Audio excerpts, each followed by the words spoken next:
Lek majikan lho. Heeh. Terus apa sing dibingungno maneh iku apa?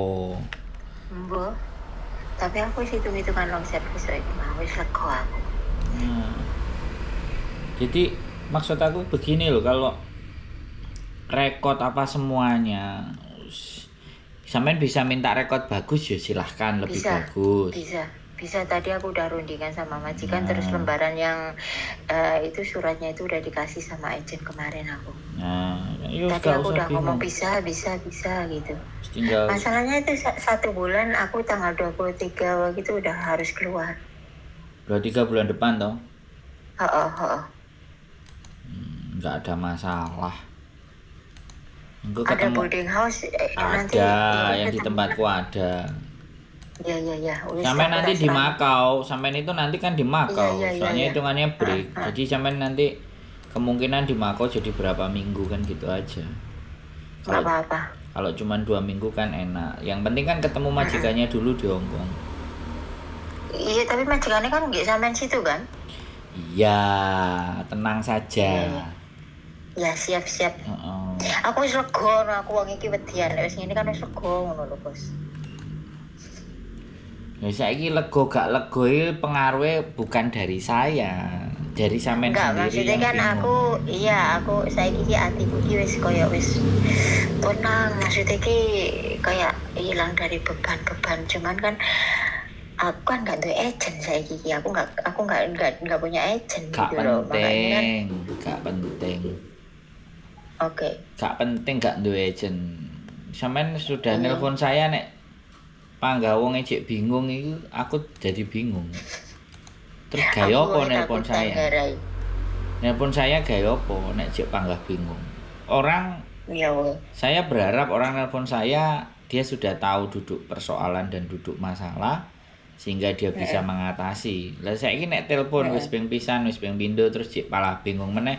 Lah wingi telepon ambek aku iki gaya apa kan pertanyaannya kan jadi seperti itu.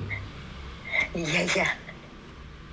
Nah, jadi tidak ada yang perlu dikhawatirkan di muka bumi ini. Wis kuncinya di situ. Karena semakin sampean khawatir, maka solusi itu tidak mendekat. Tapi semakin sampean menenangkan diri bahwa pasti ini akan ada solusinya. Oke, tenang-tenang sih, mangan-mangan bakso sih, ngombe-ngombe kopi sih, ambek-ambekan.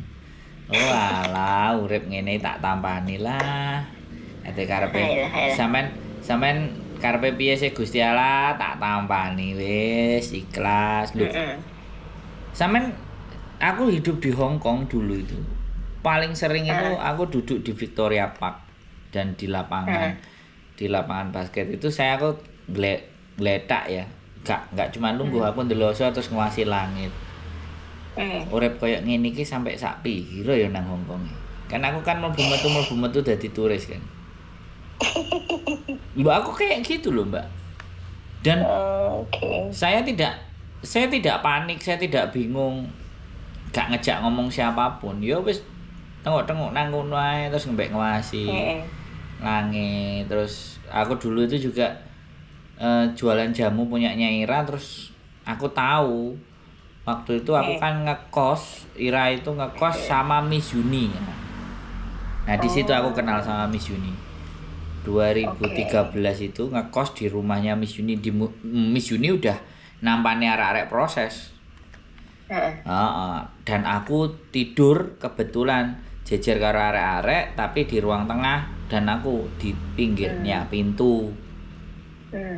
Ya kan paling jobo musim panas kan. Nah, terus kok aku krungu pembicaraane Ira karo Miss Yuni kan, juragan jamuku, bahwa setiap aku turu iku bayar $40 sehari. Iya. Ya terus aku langsung nang bakul jamu, aku turu nang gone Victoria Park lah. Karena aku nggak pingin ngebotno. Aku nggak pingin ngebotno. Aku menjadi manusia itu tidak ingin memberatkan. Yo jenenge boarding kan yo iyalah Mbak. Kudu. Lah juragan jamuku Ira biyen niku kamar nang jero kamar. karo arek siji yang kerjane stay out. Majikane mau nang rumah sakit, mau gawakno masakno bubur apa-apa ngono. Terus akhirnya Ira duwe gudang. Nah, duwe gudang ya wis nang gudang yang ngenangan turu campur kunir asem. Deplokan botol-botol sing ngisi jamu, timbo, kecoa sembarang kalir. Makanya aku bercerita itu supaya membayangkan loh sampean nggak perlu bimbang dan khawatir. Selama sampean yakin walaupun usianya sampean tua, sampean yakin sampean punya kemampuan, sampean juga finish sekian tahun. Ada pengalaman yang ngomong. Ya cuman kebetulan majikan yang ini agak terakhir kok resek, tapi sak resek-resek sampean kan pirang tahun aku.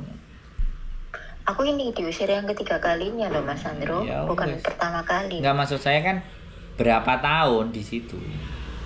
17. Nah, 17 tahun ya sak goblok-gobloke uang kan wong Hongkong kan aneh, kenapa kok wis saiki diusir wis mari 17 tahun. Ini kan nek ngusir nek elek ora ya ket biyen-biyen. Nah iya. Kan yo sowap. Sampeyan juga harus yakin dan percaya diri. Iya sih, siap. Itu penting soalnya kepercayaan diri dan mindfulness basa kerene. Mindfulness itu nrimo dalam artian gini loh, yo wis nek anjene iki keputusan iki tak trimo kan gitu. Itu jenenge kita itu nampa dhisik, trimo dhisik. Arek-arek kadang-kadang gurung terjadi iku lho wis gak trimo, wedi dan bingung, bener gak?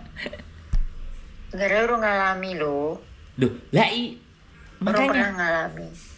makanya sekali lagi karena sampean belum pernah mengalami karena zonanya sampean itu nyaman terus. Nggak ketemu dengan zona nggak nyaman. Iya aja. Nah, cerita saya itu kan zona yang nggak nyaman. Turun nang Victoria Park keprayot cekel polisi sembarang kalir, orang pasti bayangin itu kan. Tapi saya nggak pernah bayangin sama sekalipun polisi nyekel saya. Ya itu nggak datang juga karena saya nggak pernah memikirkan dicekel polisi. Saya cuma nangen-nangen sampai kapan urip kok koyok gini ya turun nang Victoria Park. Sih sampai begitu aku. Iyalah tadi majikan bilang pokoknya dalam waktu ini kamu harus cepet majikan ini. Iya. Bilang gitu. Nggak apa-apa. 23 sampean keluar besok wis ketemu aku nang agent wis ketemu majikan. Tinggal deal apa enggak ae.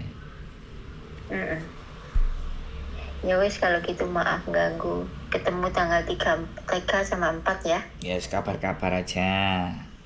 Oke kan. Sehat semuanya pokoknya. Amin. Iya, oke lah. Assalamualaikum. Waalaikumsalam warahmatullahi wabarakatuh. Buat teman-teman semuanya ya kan kekhawatiran karena memang usianya terus nggak pernah mengalami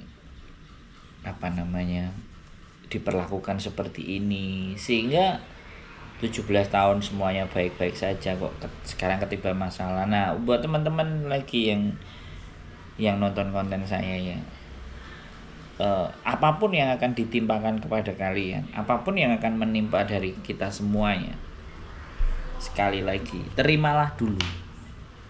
Karena apa yang ditimpakan ke kita itu bukan tidak ada maksud dan bukan tidak ada alasan. Kan kayak gitu. Semua ditimpakan ke kita itu kan karena ada hal-hal yang kemungkinan kita tidak memprediksi hal itu. Maka dari situlah kita harus bersiap dan selalu bisa mendudukan sebuah persoalan itu pada semestinya dan meyakinkan diri kita bahwa persoalan itu bisa kita selesaikan dengan baik dan benar. Itu dulu yang menjadi pondasi dasar. Jadi jangan menolak dulu masalah itu. Masalah itu jangan ditolak, diterima dulu. Setelah diterima, direnungkan, berpikir. Nah masalahnya, mau nggak teman-teman berpikir? Keep stay tune my YouTube channel and see you next video. Bye bye.